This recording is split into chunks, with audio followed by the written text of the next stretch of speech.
সব সময় আল্লাহর কাছে এই দোয়াটা যেন আমরা করি, আল্লাহ কিয়ামতের দিন তুমি আমার হিসাব নিও না, আল্লাহ তুমি আমার বিচার বসিও না, আল্লাহ তুমি দয়া করে আমারে মাফ করে দিও। আল্লাহ যার বিচার করবেন ও জাহান্নামে যাবে, আর যার বিচার করবেন না সে জান্নাতে যাবে।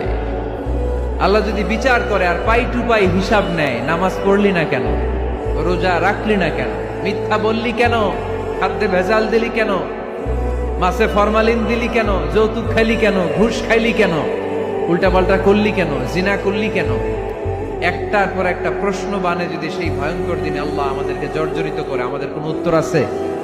সেদিন আমাদের বাঁচার কোনো উপায় আছে? তাই আমরা সবাই আল্লাহর কাছে দোয়া করবো, আল্লাহ কোনো বিচার টিচার মানি না, কোনো বিচার করতে পারবো না, দয়া করবা। কথা কয় না? কি করবে?